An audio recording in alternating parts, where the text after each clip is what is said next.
You're listening to the Whole Hog Sports Podcast. And now, here's your host, Matt Jones. Welcome in, everybody, and a happy Monday. I'm your guest host, Christina Long, filling in for Matt Jones today.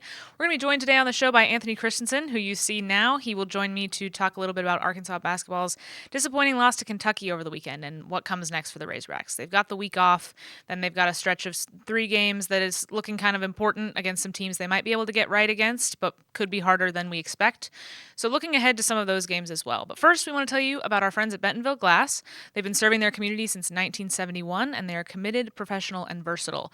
If you're looking for a quality leader in Northwest Arkansas and you're looking for skilled craftsmanship, you can look no further than Bentonville Glass for all of your glass market needs with the highest quality products. Come by and visit them at 507 South Main in Bentonville or online at bentonvilleglass.com. We thank them for their support as always. Anthony, thank you so much for being here. I know you're at home in St. Louis, and I'm going to give you, at the end of the show, we're going to talk about your AP ballot, and I'm going to do what I did a long time ago. I think I did this last year, where I set you a timer and I let you do some propaganda for 1 minute, and I'm going to do that at the end of the show. So get ready for your St. Louis Billikens 1 minute to spread the message. But before we go to the more national picture, I want to talk about Arkansas and about this past weekend's game, because I feel like I'm seeing a lot of reaction from a lot of Razorback fans about this team just doesn't have it. This team's just not it. This loss is a turning point. And it's interesting to me the way, and I think we were thinking about this a little bit going into the game against Kentucky. Last year's Kentucky game was such a turning point in a positive way. The season was going poorly. They turned the corner. They get that win over Kentucky. It gets them over the hump. I think people are worried that this is going to be a turning point in a bad direction, that this is the start of maybe a backslide, that this is the start of them, showing themselves to not be as good as we thought. How surprised were you by what we saw on Saturday? I don't know, not necessarily were you expecting them to win or lose, but did they play the way you were expecting them to play? And was Kentucky the team that you expected them to be? Yeah, I don't know that I was like shocked by anything that happened. I think we saw kind of as they all said it afterward, a Kentucky team that was kind of desperate, and it's not a one-to-one comparison by any means. I think Kentucky entered that game having won 5 of 6 games, and now it's 6 of 7, and it looks like Kentucky has found something out. That Vanderbilt game aside, when Vanderbilt really kind of put it on him. But I think the if I were to be surprised by anything, that happened in that game from an Arkansas perspective, I just think it was the poor shooting. Arkansas had been, throughout the season a really good shooting team, and then you go into that game and you go 3 for 14 from the 3-point line, and then 16 of 26 from the free throw line, and that's just not a recipe to win games, especially at home too, when you're more used to the surroundings there, and you're shooting on those baskets with those backdrops far more often than you are otherwise. So it was obviously an off shooting night.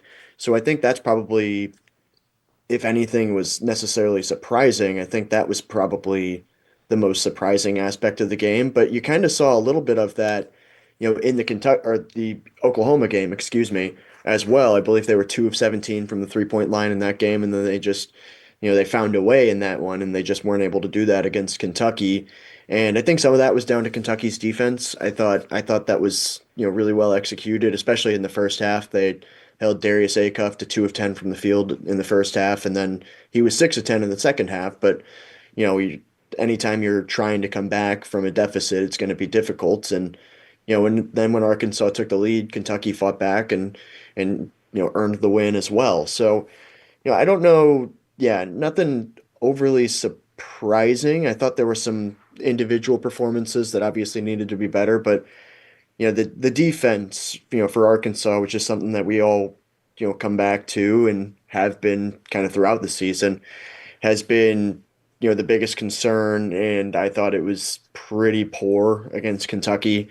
Kentucky hit 11 of its first 13 shots, and then one of those misses, Brandon Garrison got his own rebound and scored. So what is that? 11 of 12, or no, 10 of a lot of the first possessions. Well, Kentucky scored, and then in the second half, Kentucky shot 60% from the field. And you're just defensively, if you're going to have games like that, it's going to be hard to overcome. And that's not to take anything away from Kentucky's offense. I thought they ran some really nice stuff. They had some created good looks without necessarily a ton of ball movement. Only finished with 11 assists, but I thought the screening, Kentucky did was really good throughout the night. A lot of really nice Gortat screens and stuff like that. But yeah, I think nothing overly surprising, but some things that from an Arkansas perspective I could see as concerning, if that makes sense. And I feel like one of the concerns I keep seeing come up, and this is not the first time it's come up, which I think is why it's such a big concern, and something Calipari highlighted was how much tougher Kentucky seemed to be. And he talked about how they wanted it more and they were more desperate. And he mentioned last season's game and how last season Arkansas came in as the more desperate team, and it showed in that game. And then we talked about how that was a turning point for them. Do you feel like the some of the toughness, particularly with rebounding and just going after the ball, some of the lack of toughness and maybe lack of urgency, is that a symptom of a larger problem to you, or is that just kind of, hey, they're about to head into a break, they're worn out, they're tired? Do you think this is a repeat thing and a thing that's just part of this team, or do you think that's something that they can overcome? I think the rebounding and physicality has kind of been an area they've needed to improve upon in a few different games throughout the season.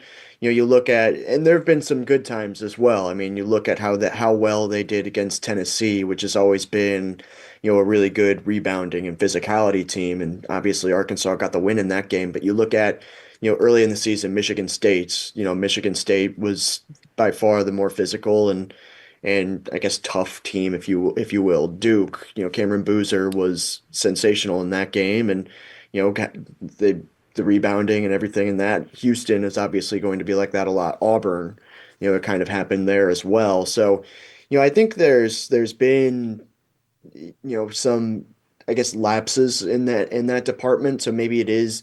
And a lot of this is also a big issue last season when it was the rebounding and the physicality. So I remember, John Calipari talked about it going into SEC play after they beat Oakland last year was, they just weren't ready from a physicality standpoint, and then they figured that out against Tennessee, and I don't remember the exact rebounding margin in that game in Knoxville, but it wasn't close. Um, so yeah, there's been some repeat occurrences of that throughout the season, and I think that's a concern, but we've also seen, Arkansas do well against teams that are kind of known for physicality. Got the win against Tennessee, got the win against Ole Miss. So I I think it's concerning. They beat Louisville, even though you don't really think of Louisville as a big rebounding team. They had been out rebounding their opponents at the time. So there have been moments in which it was good, and then moments in which the rebounding and physicality and toughness, or however you want to put it, has been bad. And I definitely thought that the Kentucky game was one of those. Kentucky, I think, out rebounded Arkansas. What was it, 35-26, something like that. And yeah, it on the offensive end, I mean, that's limiting your opportunities for second chance points. And I think Kentucky only finished with 10 second chance points or something like that. I don't have the stats right in front of me, but those are still, longer possessions that you're, not getting the opportunity to run out on offense, get out in transition, which is what Arkansas is really good at. And, more time for Kentucky to, build its lead or get back into the game, or, whatever it may be at whatever certain point of the game. So I think there are certainly concerns on that aspect, or and on that end of the floor for sure. Is the physicality inside, and like you said, that's something we've been talking about all year, and inside particularly, is that just how it's going to be with the dudes they have, or is it?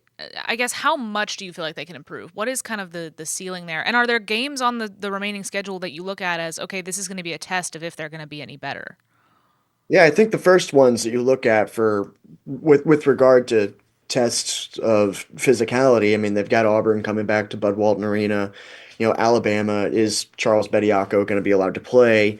Which I know Alabama is 1-2 in games that he's played, and wasn't competitive against Florida, but still, I mean, he signed NBA contracts, so I mean, he's in. I don't remember what stat line he had against Florida, but I know he fouled out, but it wasn't a great game, but he had a nice night against Missouri the other day, or the other day, I think it was last week. But regardless, So that's going to be a test if he's allowed to play, which I don't even know what's going on with that court date at this point. I just It, wait for updates. I'm like, I'll yeah, get the tweet notification when something important I'll get happens. there. We'll get there eventually. Something's going to happen at some point. Rothstein and Goodman, they'll tweet it, and I'll be like, okay, here we go. Yep. But but yeah, I mean, staying in line with physicality. I mean, Missouri coming up as well, kind of down the line later this month. They've got Mark Mitchell and Trent Pierce and guys who can play a physical game. And Mississippi State, Chris Jans has always been known for playing a tough, hard-nosed defense physicality game. They had their struggles against LSU this season at home. So and then obviously Florida's got probably the best front court in the country. So there's going to be individual challenges in just about every game they've got left on the schedule. I mean, there's not going to be any gimme games, and that's just the way it is in conference play for just about every team in the country when they get into conference play. So you you get those concerns for sure. With regard to, can it improve? I think it definitely can. And I think some of that has to come through Nick Pringle. He, he's in his sixth year of college basketball, and, he's averaging, 5.2 points and 4.2 rebounds this season, which that is, his lowest output in both of those categories since the 22-23 season. So you really need him to come along more. You need him to, I guess, just have a better output. And I'm not trying to pile on because I've seen a lot of mean messages sent his way on social media and stuff like that. And obviously, I don't think anybody would say that he had a good game against Kentucky. I think he would admit that it wasn't his best, and John Calipari said the same. But the reality of it is that you need him specifically, because you brought him in to be a big time defensive presence and a big time rebounding presence, and right now you just haven't gotten that especially in SEC play. And he's had his moments this year, right? I mean, if he doesn't have the stretch he has down, late in the game against Winthrop, how much does that change the outlook of what this season has been if they lose that game? So, there's been some moments in which Nick Pringle has been a very important positive piece of the team, but more recently in SEC play that just hasn't been consistent enough. Um, and John Calipari kind of same said the same thing on Saturday. He said, he's got to give Arkansas more. It's defending, rebounding, flying up and down, and stuff like that. So I think that's kind of that. Um, and then Malik Ewan as well. He was kind of more of the offensive big man that they brought in, and you look at when those guys are on the floor at different time periods. When Malik Ewan is on the floor, the offense is much better than it is with Nick Pringle on the floor, just statistically speaking. But then when you have Malik Ewan on the floor, the defense gets worse, and then it's the inverse when you have Nick Pringle on the floor. So you have to find a way, I think, to balance that. I'm trying to find the exact stats here because I wrote about it in my takeaway story. Mm. Yes. Okay. So when you go on CBB Analytics, which is the nerdiest website I ever It was use, made for you. it is. um, they sent me a promo email saying I use the website like more than 95% of users, No way. That's which is kind amazing. of insane because like it's like It's a actual popular site. It's not like nobody knows about this website. coaching staffs use this Yeah. site. Right? So that I don't know if I should be advertising that I'm on there that much, but when Malik Ewan is on the floor, Arkansas averages 129.3 points per 100 possessions, which is 99th percentile, awesome. But on the inverse side of that, on the defensive side, they allow 111.1 points per 100 possessions, which is 43rd percentile, which is not good. Yeah. The offensive rebounding gets better when Ewan's on the floor, but the defensive rebounding gets worse. And then when Pringle is on the floor, Arkansas's defense allows 103.8% points per 100 possessions. So the defense is better, but the offense is not as good. So Yeah.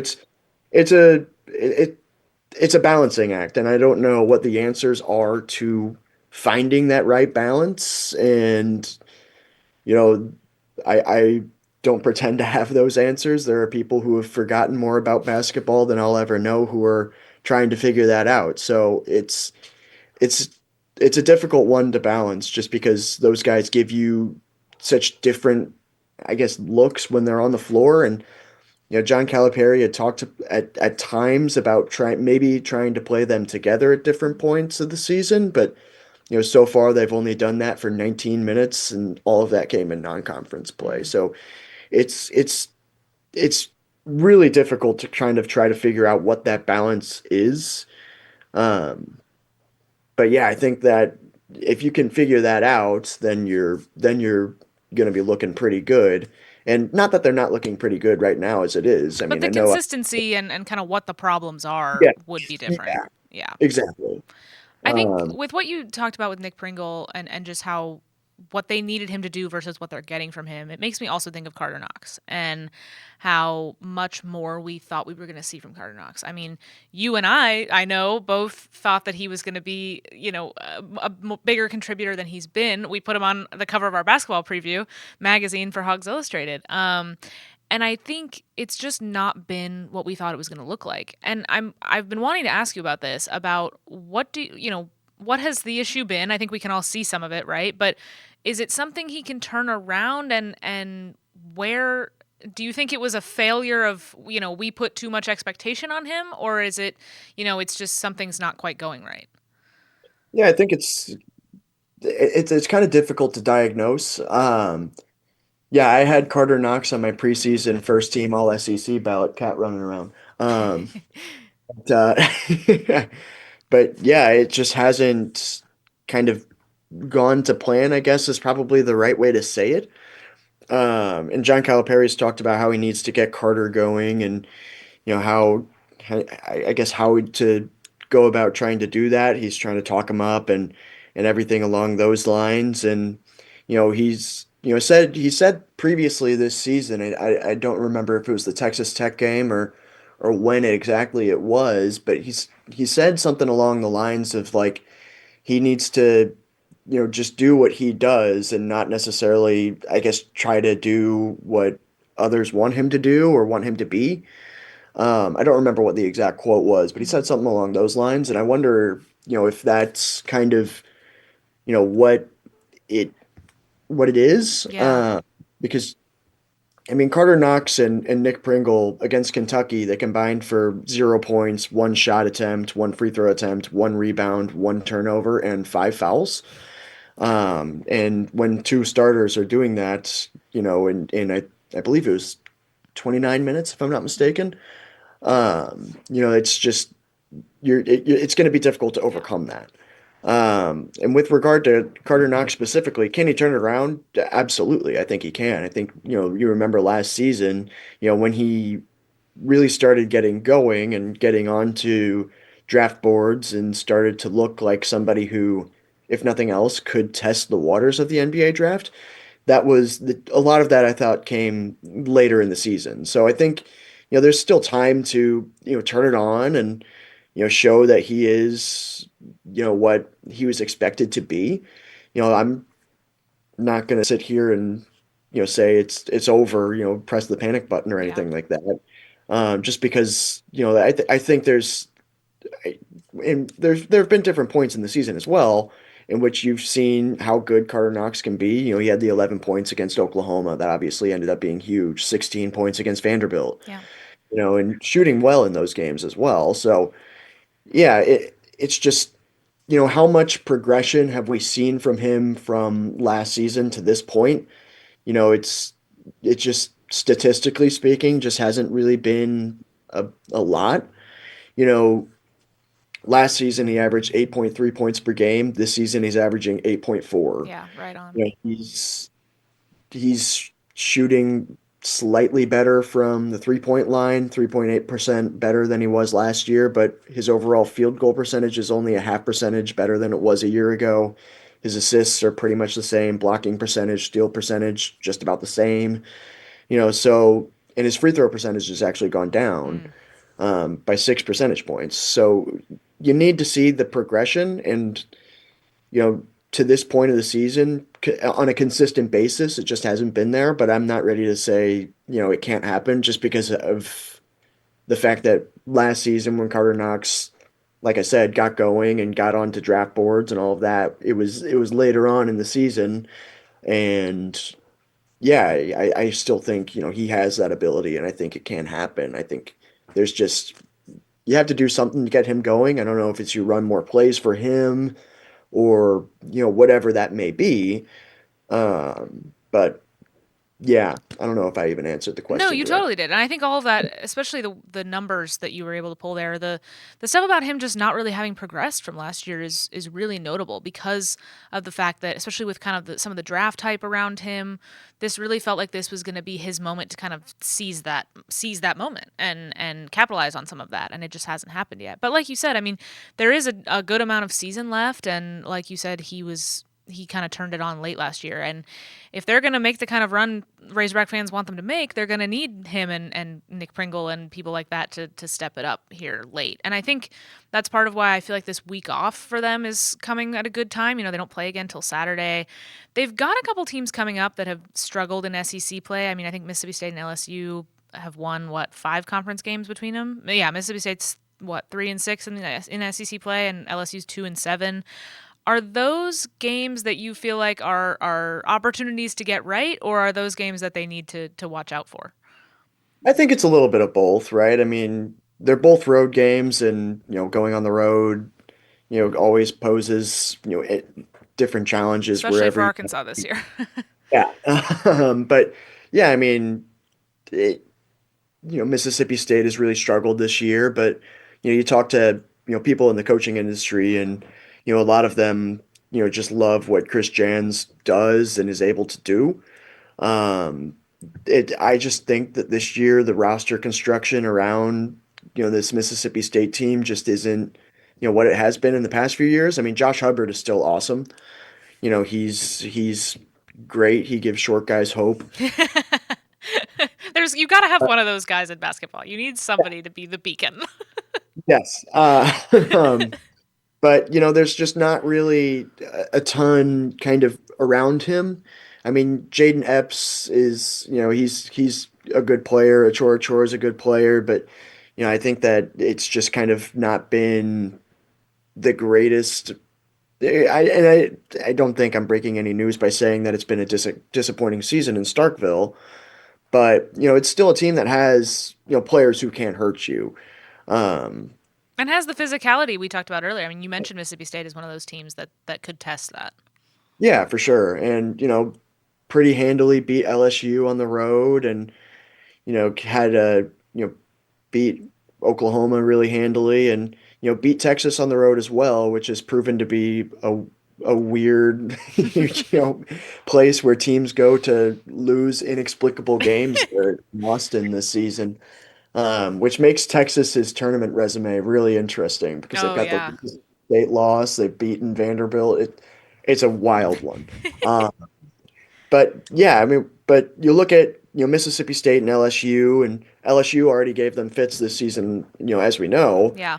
But on paper, yeah, these are games where you can go in and try to get right. But if that's you don't want to go in, I guess, with that mindset that it's going to be like, all right, these are get right games because these are still you good teams with SEC level players who can't hurt you.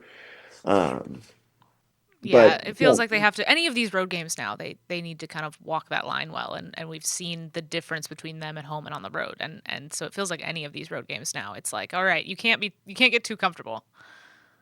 yeah, no, for sure. And I'm not sure what the environment's going to be like in Starkville on an 11 a.m. tip on a Yeah, Saturday, I but know how excited you are about that. And then the I, 8 p. Is it 8 p.m. I, at LSU? Right? It's like really late on a weeknight. the 8 p.m. Tuesday tip needs to be abolished. I want to give I want to give Baton Rouge a chance, but this is back-to-back years of 8 p.m. Tuesday tips, which is just ridiculous. Um, the and then the 11 a.m. tip on a Saturday is I can live with that. It's a Saturday. Who cares? Saturday, yeah. So I can live with that. The 8 p.m. Tuesday tips, those are Those are ridiculous. bad. Oh, I there was the 9 p.m. weekday Oh tip yeah.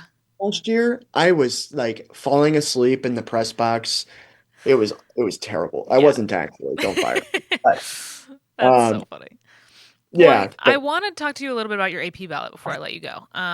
You come out with an explainer on our website, wholehogsports.com, every week. I really like reading it because it helps me kind of stay up with what's going on around the country in college basketball. And I like seeing, I know how thorough you are, and I know you watch all the games. You know, nobody can ever accuse Anthony as of being an AP voter who doesn't watch all the games. And so I always like reading kind of how you make your decisions whenever you put these stories out. So I know we talked before we started recording about you said your only extreme picks this week might be where you have Purdue and Kentucky. So tell us a little bit about where you've got them and why you think that might be not the same as what other voters are going to have them.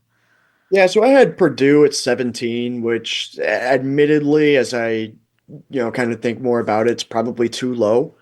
They did lose 3 games in a row, and they lost to UCLA, which at the moment does not project to be a tournament team.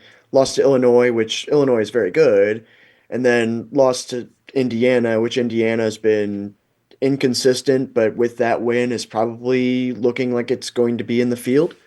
And then beat Maryland, but Maryland stinks, so I don't really put a ton of stock into that.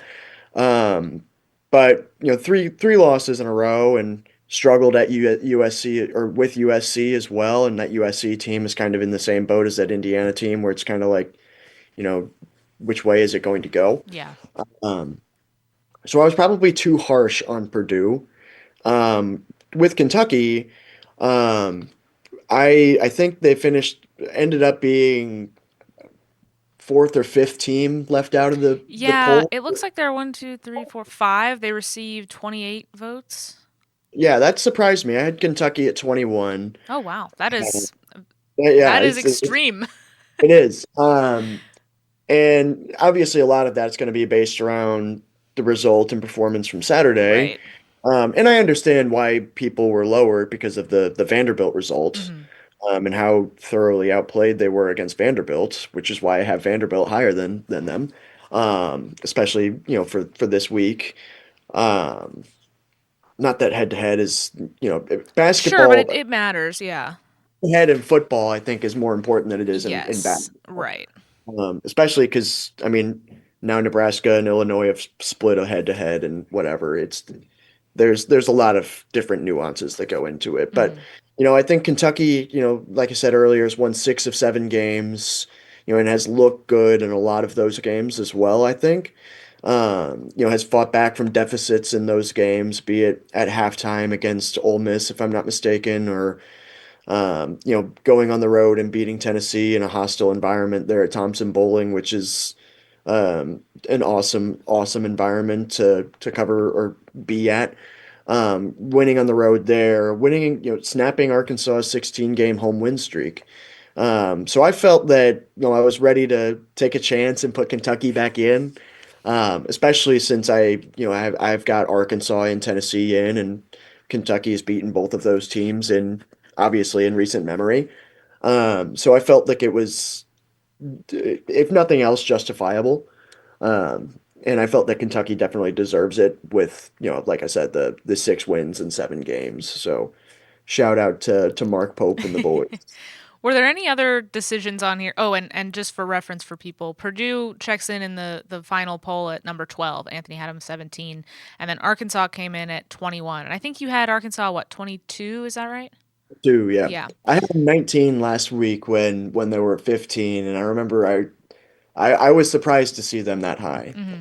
That was my initial reaction to last week's poll. But Hmm. this week I felt like it was people are coming over to I guess my side more. I don't know if I said it, but Yeah. Were there any other decisions in your poll this week that were hard to make or that you kind of had to revisit a few times?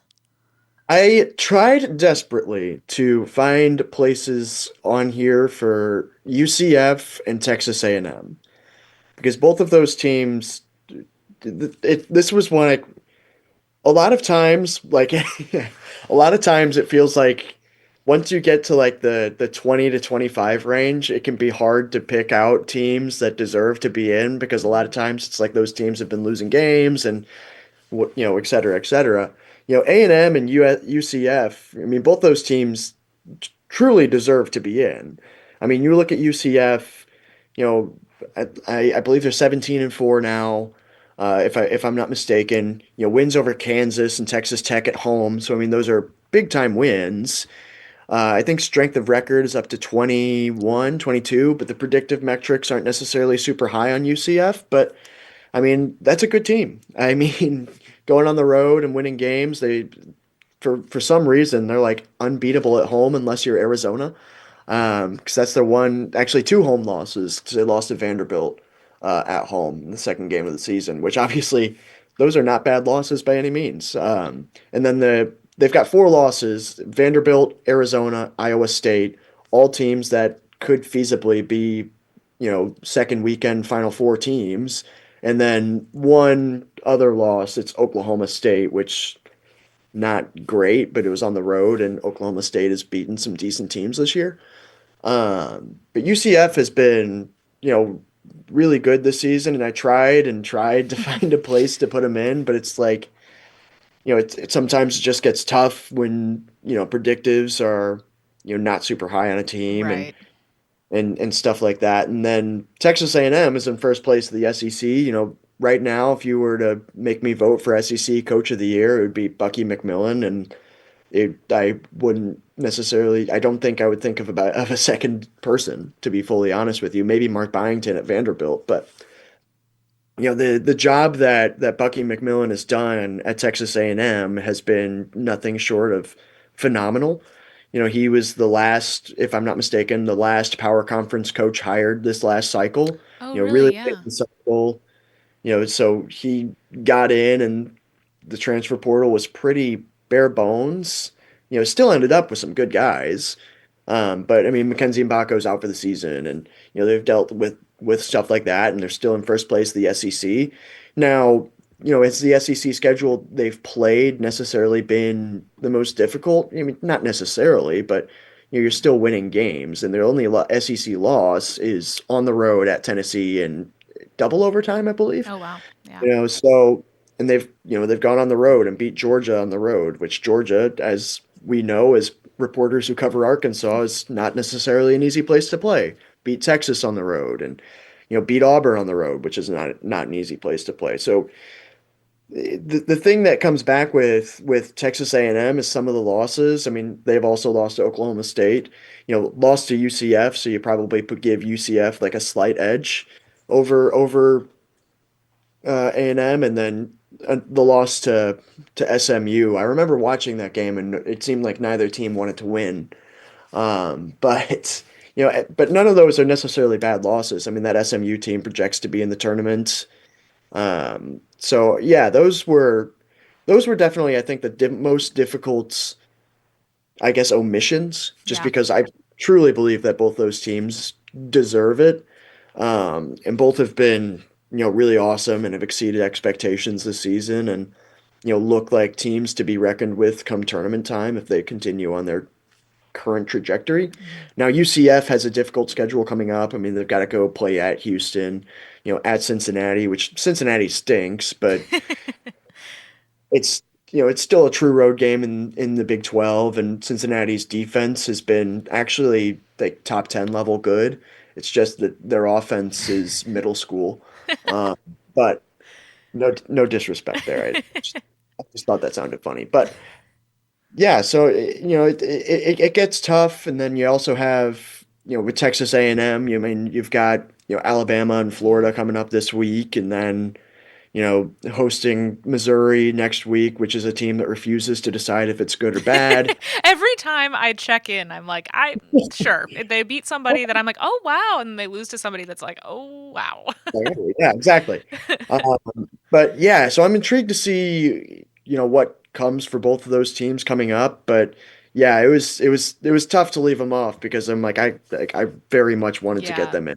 Just I'm not going to take Miami, Ohio off at 22-0. Right. Johns has really turned things around and has looked good. And Yeah. we talked about some of the other teams I've already had, but yeah, that was probably the most difficult part of it this week Yeah. for sure. As promised to end our show, I am setting a timer. I'm giving you 1 minute to. Oh, and I'm only doing this because you're at your parents' house in St. Louis, and I'm giving you 1 minute to talk about the St. Louis Billikens to spread your propaganda. Are you ready? I was born ready. Okay. One, two, three, go. The St. Louis Billikens, and that's actually a St. Louis street map behind me. Um, I mean, they've been spectacular. I genuinely like the most fun team in the country to watch. I mean, everybody talks about Robbie Avila and how good he is, but I mean, you look at just the surrounding pieces on this team. Kellen Thames and I mean, like everybody. Amari McCautry has been really good. Dion Brown, Quentin Jones, Trey Green. You know, like everybody on this team is they all contribute in different ways. They've got the number one effective field goal offense and defense in the country, and it's kind of like insane that this team is 21-1. And obviously some of that is schedule oriented because nobody would play them in non-conference, as we go over with a lot of non-power conference teams, but.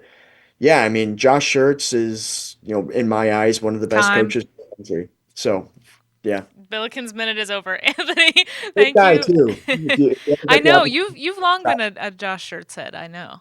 I have, and I actually I texted him when he got the St. Louis job, just because we had obviously he was at Indiana State while I was covering the Valley, so I had interviewed him a couple of times. So, he's an awesome coach, great dude, and yeah, it's cool to see the success that he's having at St. Louis and how much I guess people from home are getting around the team just because I mean it's not every day that your A10 team is projected as one of the best teams in the country. Yeah, So ranked number 19 right now. Anthony, thank you so much for joining us to talk a little basketball. I know it's your favorite thing to do, and I appreciate you taking some time even though you're at home. absolutely. Thanks for having me. We'll be back here in the studio to talk all things Razorback sports tomorrow, and we appreciate you joining us.